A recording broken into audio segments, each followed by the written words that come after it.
discussed the other day why limits are important. A limit's important because everything that we're going to build for the use of the first half of calculus depends on this idea of you have some kind of a function, okay, and you've got some point you're after. Maybe like the maximum point, right? The point on top. And what you're going to do is to also create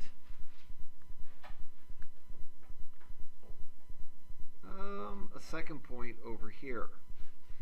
And using those 2 points, you are going to create a tangent line eventually.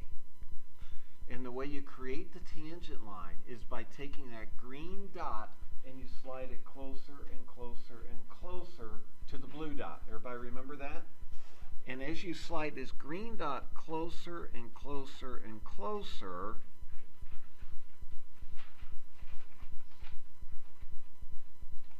these lines between the 2 points come closer and closer to approximating the tangent line at the blue dot.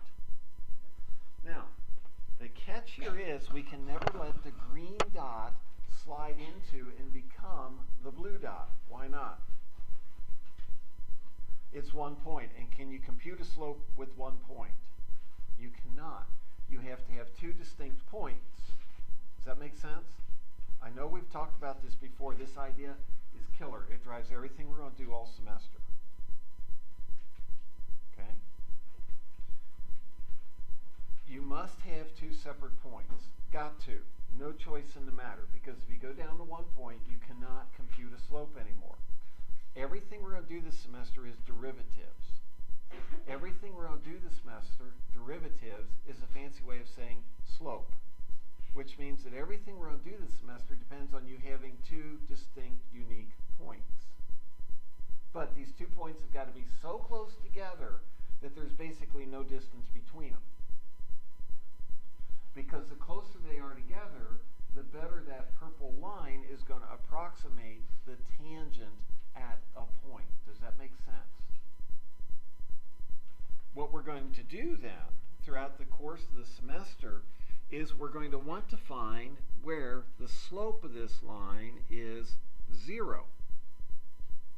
That's one thing we're going to do.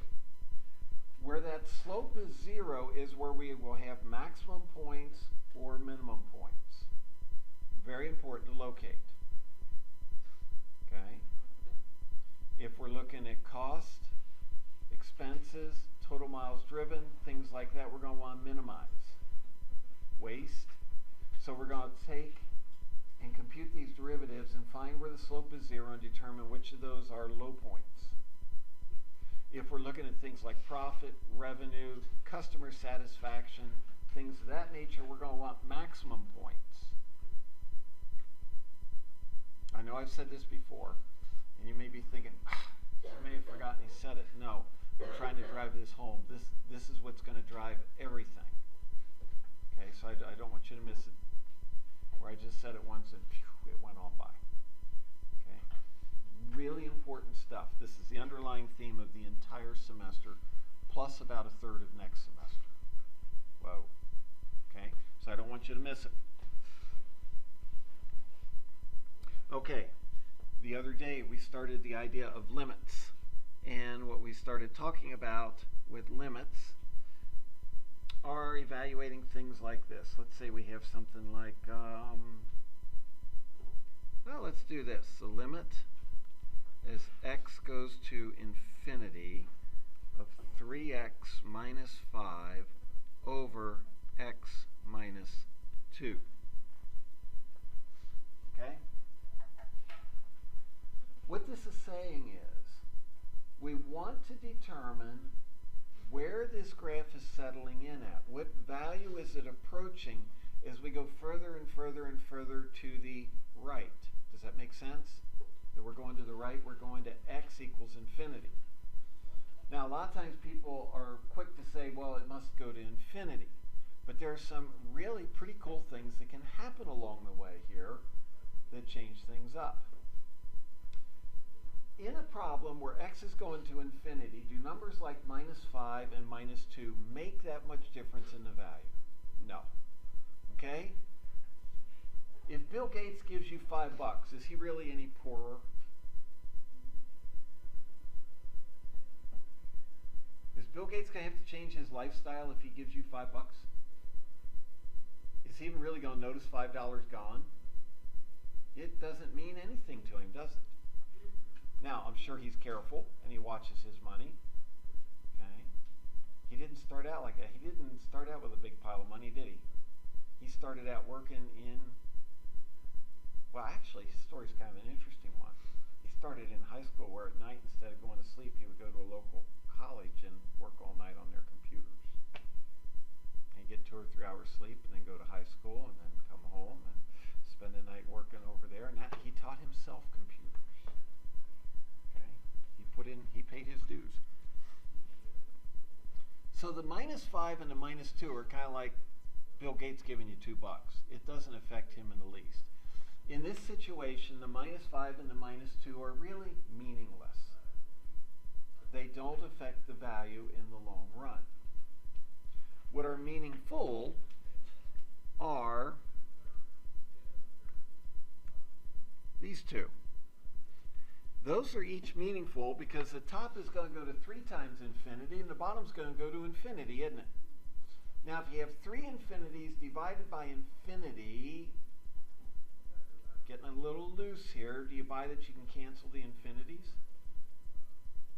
And that leaves you with what? 3. This function actually goes to a value of 3 as you approach infinity. Does that make sense? How and why that works? Okay. Interesting. So this actually approaches a value of 3. We're going to work a little further with that today. Okay. However, what we want to do here today, or need to do here today, is to dive into section 1.2. It's going to be more information on limits.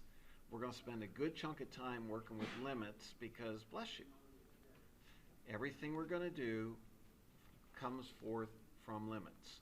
We're going to do what are called algebraic limits.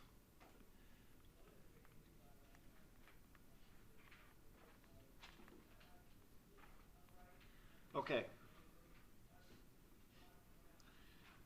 You already know the notation. What we're going to do is get down some of the basic rules of working with limits. If you don't know the basics, you can't play the game, can you? My son plays hockey. Okay? Odds are most of you really don't know the rules for hockey. Don't know a high stick from a check, right?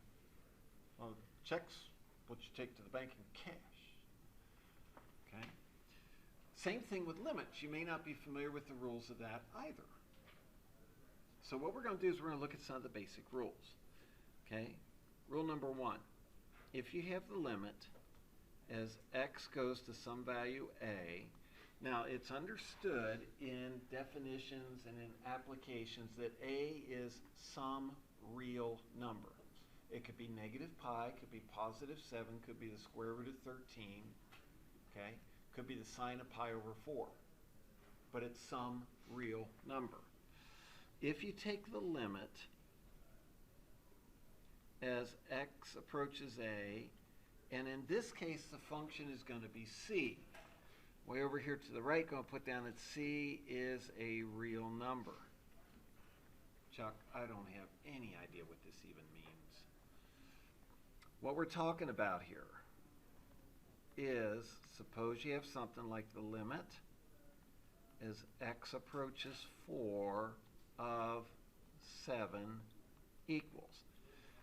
Now, for a minute, I'm going to slide back to the previous limit that we did in the upper right corner.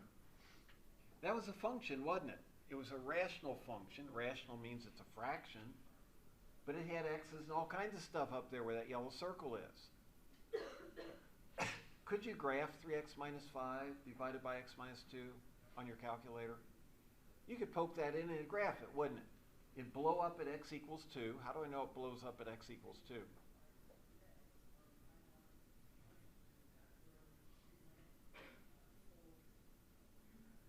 Why is this function undefined at x equals 2?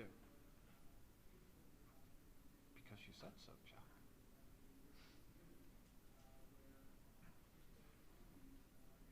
What happens in the denominator if x equals 2? You get 0, don't you?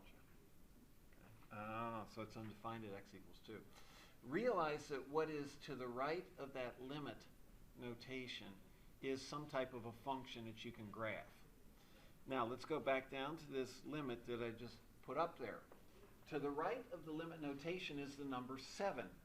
Is 7 a function? Can you graph it? Yeah. This really says y equals 7. The name of the function is y. It equals 7. And if here's 5, 6, 7, what this says is whatever x value you plug in, what do you always get out for y? 7. So this is going to graph to be a horizontal line at 7.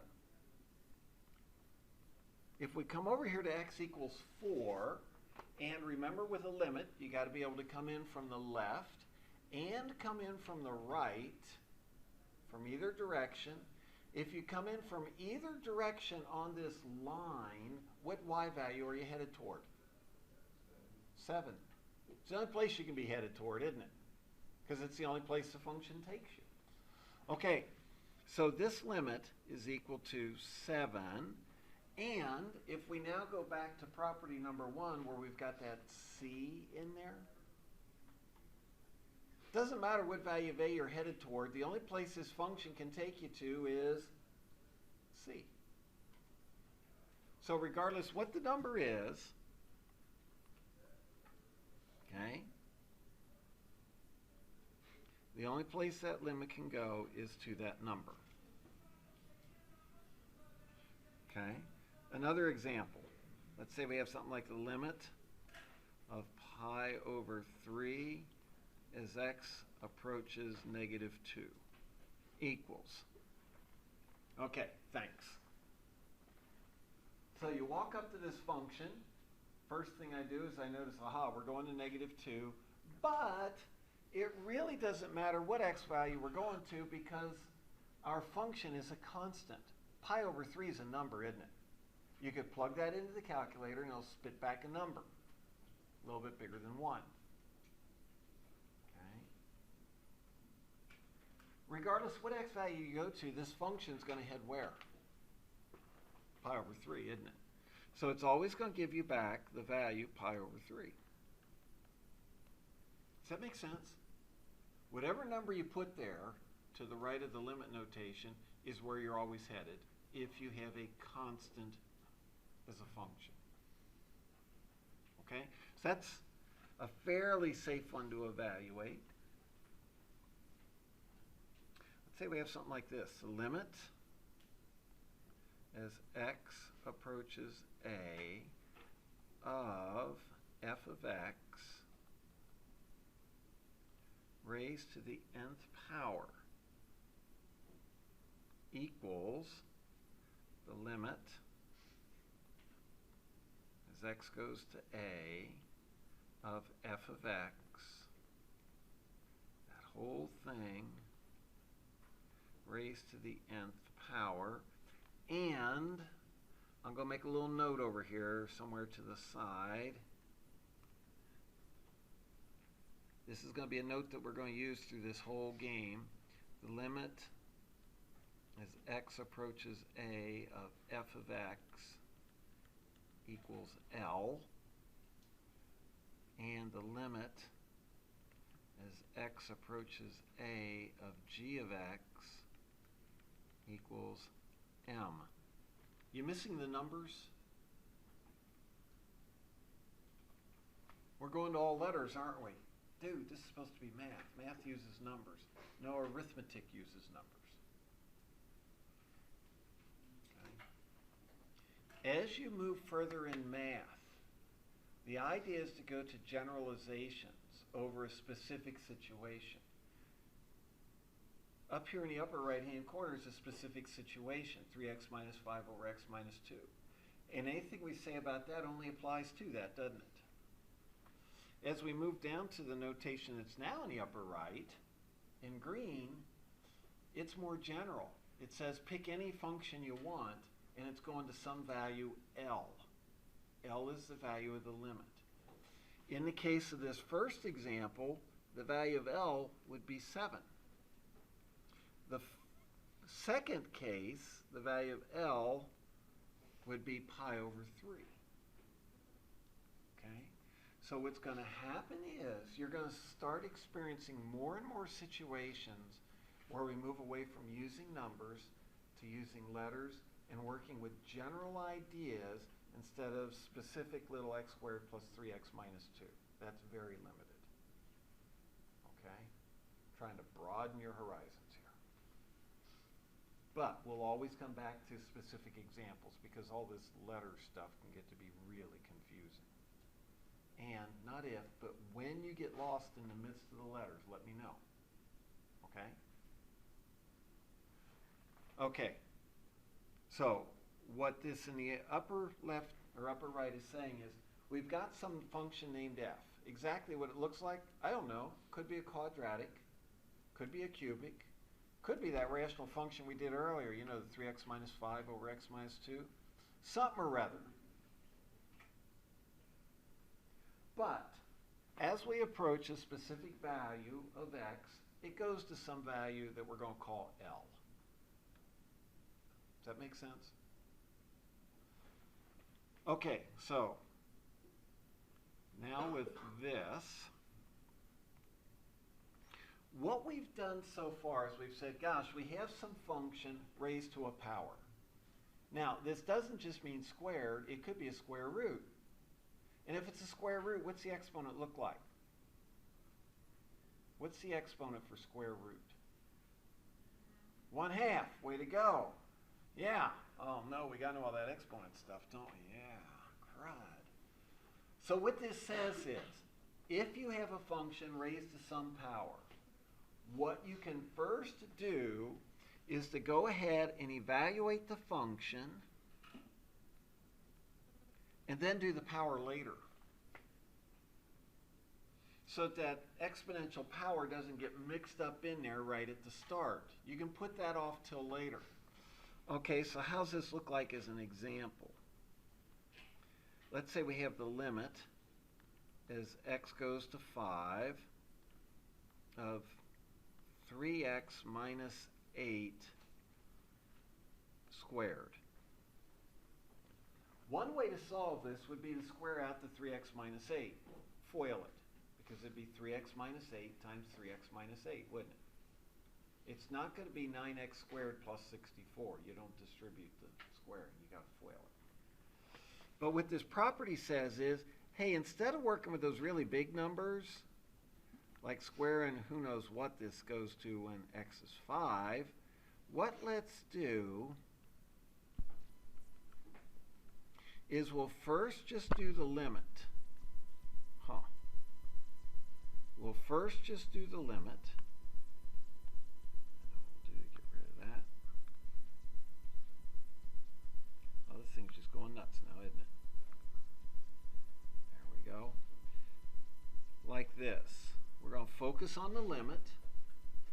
Then, once we have a value for the limit, we'll square that.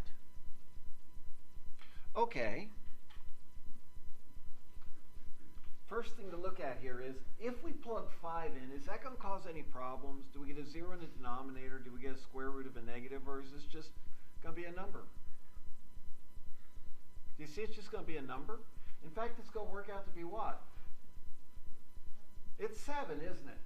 So what we can do first is to just do the inside part. We'll get a value of 7.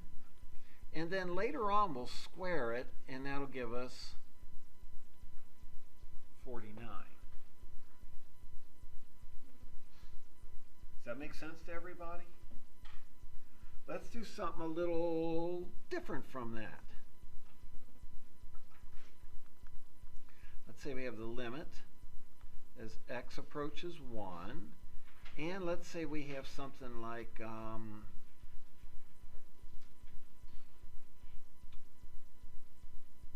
x plus 8 to the negative 3 halves. Ooh. Or we could even have originally gotten this as the limit as x approaches 1 of 1 over the square root of x plus 8 cubed. That could have been how the problem was originally presented.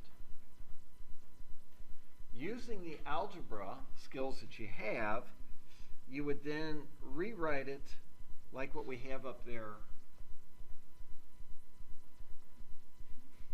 Does that make sense, how to make that transition? Okay? You're going to get real good at this because without this you can't do any derivatives. This then can be rewritten as the limit as x goes to 1 of x plus 8 raised to the negative 3 halves. And the cool thing about this is, notice, you see that exponent of negative 3 halves? It's kind of out of the way now, isn't it? So that you can work on the limit by itself and just get a number. Okay, so when we evaluate the limit here, if we plug 1 in, we don't have any problems, do we? We just get 1 plus 8, which is 9. Okay, well, that's fine. So what that's going to give us then is 9 raised to the negative 3 halves power. Here comes the fun part. Rewrite that as a number without the exponent. We'll take it one piece at a time. There are 3 steps here. I'm going to save the negative for last. See the 2? What's that mean to do? Square root it. Okay, remember, roots for trees are always above or below ground. Where do roots occur? Not that hard. Not that early. They're underneath, aren't they? So well, for the rest of your life, you can remember when you have an exponent that's a fraction, whatever's underneath is the root, square root. What's the square root of 9? 3. And then see the value of 3 in the numerator? That means to take and cube it, doesn't it? So when you cube 3, now what do you get? 27. Great. Now we'll come back to that negative. What's that negative say to do? Flip it. So this becomes 1/27.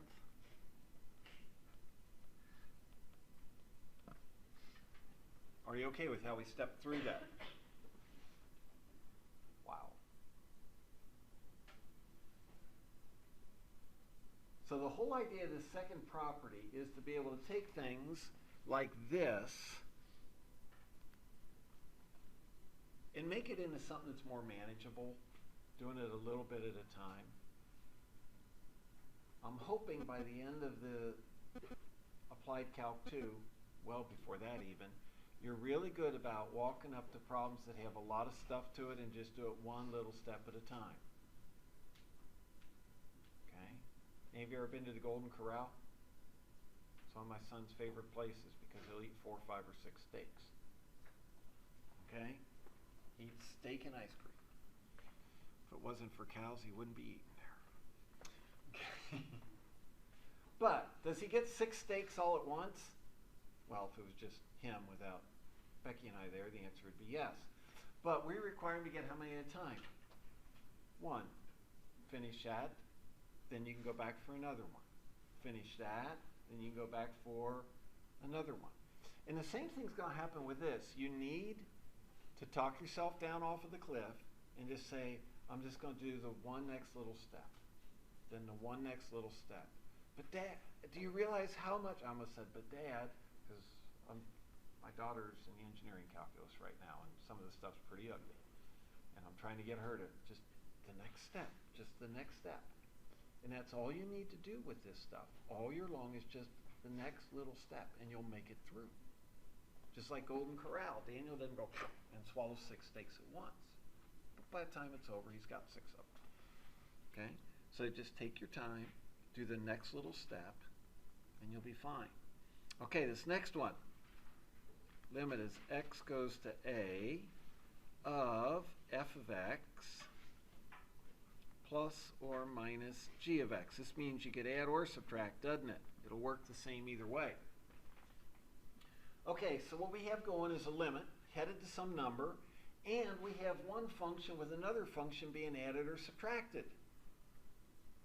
Well, what the property says you can do is you can break this up into two pieces, and you can do this limit as x goes to a of f of x plus or minus the limit as x goes to a of g of x, which is going to give you, let's see, what does f of x go to? What's that limit evaluate to be? L. Good. Plus or minus, and then g of x evaluates to be m. So you can take it apart in little pieces and just do each little piece separately and then add the pieces together. Or subtract the pieces, whatever it says to do. So as an example of this, say I have something like the limit as x approaches 2 of, let's say, 3x squared minus 8x plus 7. There are three separate actions there inside that limit, aren't there? There's square it and multiply by 3. There's multiply by 8 and subtract, and then there's just add 7. You buy that? Well, instead of trying to do it all at once, we could break this up and just do the limit as x approaches 2 of this 3x squared minus the limit as x approaches 2 of 8x plus the limit as x approaches 2 of 7 equals. Now, just like Golden Corral, we're going to take it one serving at a time. All we're going to work on is that limit with the 3x squared function. Is there any problem with plugging the x approaching 2 into that first little piece, or is it fine? It's fine, isn't it? So what do you get when you square the 2 and multiply by 3? 12. So this first limit evaluates to give you a value of 12 minus, what's the second limit evaluate to provide? 16. Okay. And then the third limit, this is one of those constants. This is like the first rule that we did way up here. What are we going to get as our value from that third term? You buy it 7? Yeah. And when you do the adding and the subtracting and all that good stuff, I think you get a value of 3 back. Okay? And that's it. So the idea here is you can take a whole big long string of mess, break it up into a bunch of very doable little pieces, and ta-da, you're done. That's all there is to it. Okay? So don't let it scare you. Fourth property is kind of like what we just did.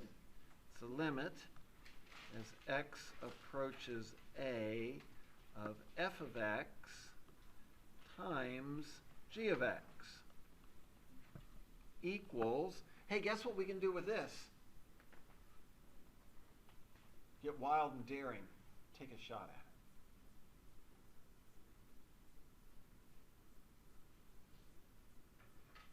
Think we'll just tear it apart and multiply them? That's what we'll wind up doing. This is equal to the limit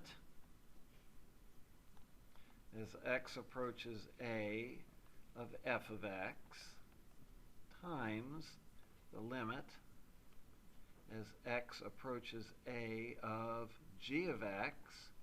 Now, you know what this limit of f is. It's just L, isn't it? Whatever that number L represents, it's L. And you know what the limit is for g. It's going to a value of m. Get out of here. That's all there is to this. That's all there is to this stuff. If I can keep it stay centered.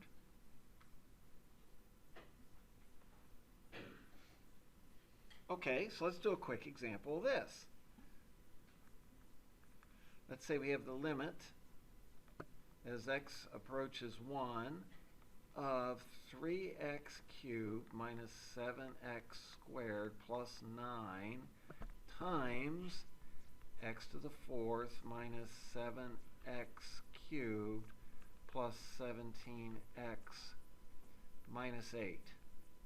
How many of you would want to multiply those two things together? That'd be the rest of class, wouldn't it? And then some. But because you know this property, you can separate this into two separate chunks.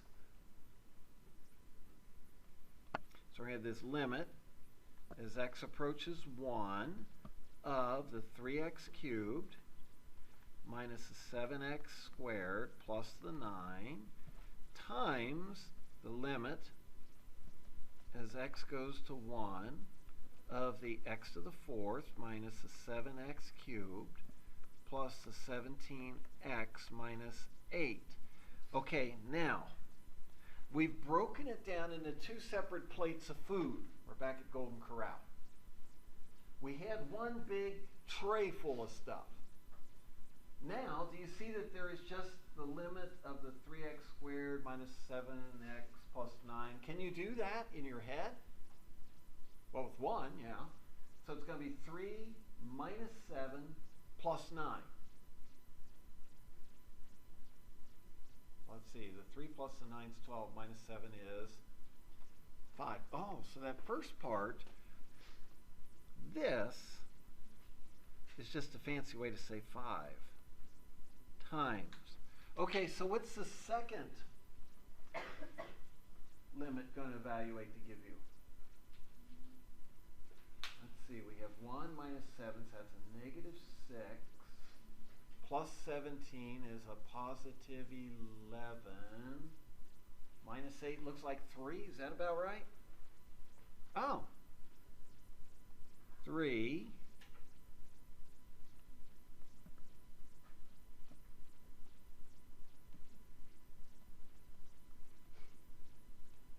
If we would have multiplied everything out, do you figure we'd still be multiplying and combining like terms and all that stuff? We'd be nowhere near done yet, would we?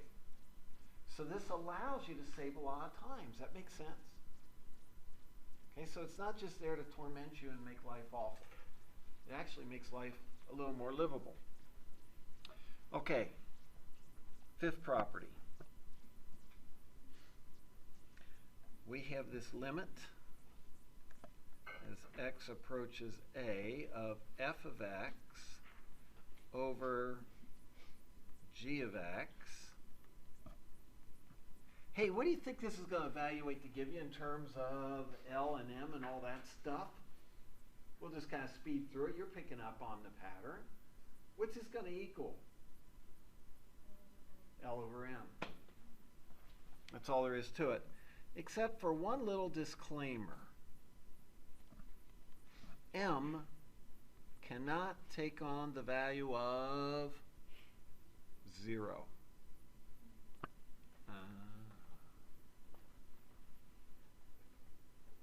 Okay, so as an example of this, let's say we have the limit as x goes to 2, x cubed minus 7 over x squared plus 6x minus 9. One way to solve this would be to do the long division. I don't know if you remember how to do this or not. It may have been a while since you've done this, where you do the x squared plus the 6x minus the 9. You divide it into x cubed plus 0x squared plus 0x minus 7. Have you ever seen that done before? Yeah, but I was hoping I wasn't ever going to see it done again. One way to do this would be to divide that out. Get a new function and take that new function and pop it in there. Well, that's going to take a little while, isn't it? What this property says, instead of all that mess, let's just take the 2 and we're going to plug the 2 into this.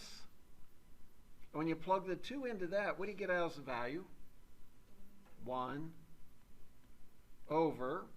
Then we're going to take the 2 and substitute it into this. And when you substitute 2 into that, what do you get? Okay, let's see here. We have 4 and 12. 16 minus 9. Ta-da. 7. You think we'd still be over here doing this long division stuff? Yeah, but we're done and moving on. So you're getting all the shortcuts. Does that one make sense? You're starting to look a little more like, yeah, hey, okay, which is kind of exciting. This is actually the easy way to do stuff. All right, limit is x goes to a of some number c times f of x. Say what? This one's not too bad. What this really says you can do is take c times the limit as x goes to a of f of x.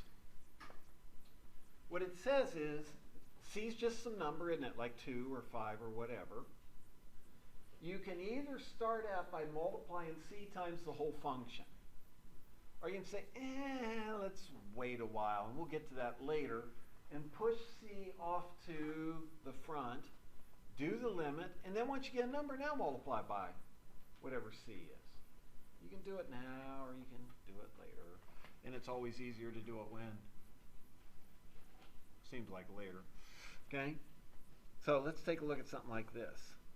Let's say if something like the limit as x approaches 1 of 17 thirds times the square root of x squared plus 6x minus 2. If you want to multiply by 17 thirds right now, when it goes into the square root, don't you have to square to 17 and square the 3? So that when it comes back out, it'll be 17 thirds. So when the 3 goes in, it's going to be a 9, isn't it? When the 17 goes in, I forget what 17 squared is. Okay. Is it about 219? Something like that. I don't know. But do you see it's kind of messy to handle it like that? Because, oh yeah, I'm not quite sure I understand why you have to square it, but yeah, I guess it. So what we're going to do is instead we're going to say, look, let's put off multiplying by 17 thirds until later. Because who wants to multiply by 17 thirds anyway? We have x squared plus 6x minus 2. Is this part doable? Not asking you if it's a pretty number, but is that fairly doable? What do you get there? You see it's square root of 5? Speedy. Okay. Which is going to give you then, this 17 thirds is sitting out front just watching, and it's going to be multiplied times whatever comes out, which is the square root of 5. So this is going to give you a final value of 17 times the square root of 5 over 3. And we're done. Had we done it the other way, I'd probably still be trying to explain why you got to square the 17 thirds to put it inside the square root, square in 17 and all that other stuff, but hey, we're done. Does that make sense on those? Pretty doable stuff, isn't it? Nothing horrible. Be sure that you know these rules, but really for the most part, I'm hoping that the rules make some sense to you. Draw a line there. Maybe try and separate these a little bit.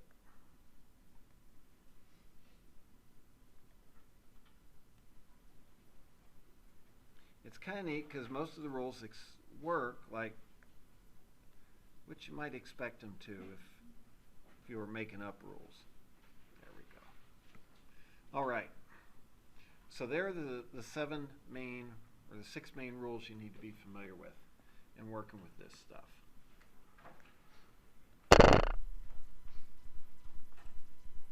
Okay.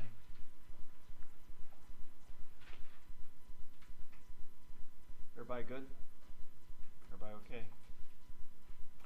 That's basically all there is to the how do you use these limits. Now, the big question is going to be, when we have these limits,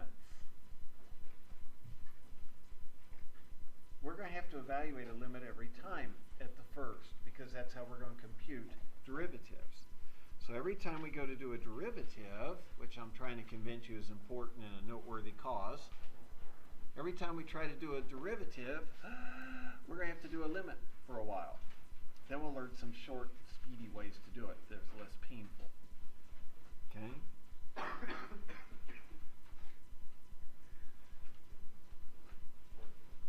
In doing limits, there is on, let's see, it's on page 117. There is what is called Theorem 2. Theorems are the big rules. The big rules for this stuff with limits. One of the big rules in hockey is you don't touch the goalie. That'll start a fight faster than anything else going. Why don't you touch the goalie in hockey? Well, I don't know. Because he's your last line of defense, right? And if the other team hurts your goalie, where are you now? You're in big trouble, okay? That'll break out an ugly fight faster than anything else, because that'll lose you the game if your goalie gets hurt. It's the quickest way to lose. Okay, this theorem is one of the big rules, just like that, okay? And what it says is if f of x is a rational function, wait a minute, what's rational mean? Means it's some kind of a fraction, doesn't it? Remember we did way, my goodness, way back at the beginning in the upper right corner, the 3x minus 5 over x minus 2? That is a rational function. Okay, so if you start out with a rational function, and A is an element of the domain, what on earth does that mean?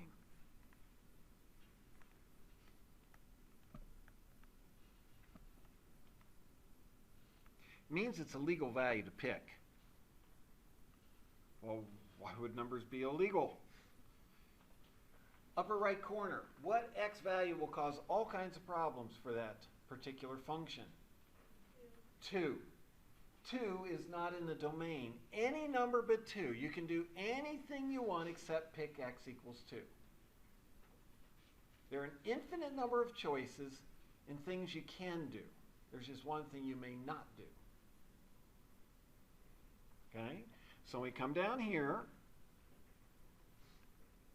This theorem is saying you can pick any of an infinite number of choices except for the A values that cause the thing to blow up. Then this limit as x approaches A of f of x equals f of A. Now, we've been using that all along today. We just never really said we were. What this limit says is, as long as your x value is a legal pick, you don't have to do that stuff. Remember the other day on the calculator where we plugged numbers into, or functions into the calculator and then did the table getting closer and closer and closer from both sides to see if it's going to the same thing? What this says is, if you've got a function and a legal value of x, all you got to do is plug it in. Which is what we were doing up here. Looky, when we evaluated this, you got square root of 5, which is absolutely accurate. How did you get that? Did you come in to 1 from the left side and come into 1 from the right side? Or did you just plug it in? Let's see, 1 squared plus 6 times 1 minus 2 is 5, right? You've already been using that theorem. Just didn't know it was legal. One of the things to be mindful of here is When this says a rational function, did you know that 3x plus 7 is a rational function? I don't think so, Chuck. Rational means it's a fraction. Is 3x plus 7 a fraction? Yeah, really? Yeah, it's a fraction. Oh, really? Come on, dude. 1 in the denominator? Everybody knows there's a 1 in the denominator. We just don't write it. So everything is really a fraction. 7 is a fraction because it's really 7 over 1, isn't it? Okay. Is this making some sense? Okay? I'm hoping this stuff is fairly straightforward and easy for you. You can start working on the homework for section 1, 2. I'm going to look into that. I don't know why they want you to do some kind of a review thing before. I'm going to have to slap the computer around some. Okay? Work on the homework in 1, 2 till you get up to stuff where you don't recognize it anymore. We'll finish section 1, 2 on Wednesday. Hope you have a good day.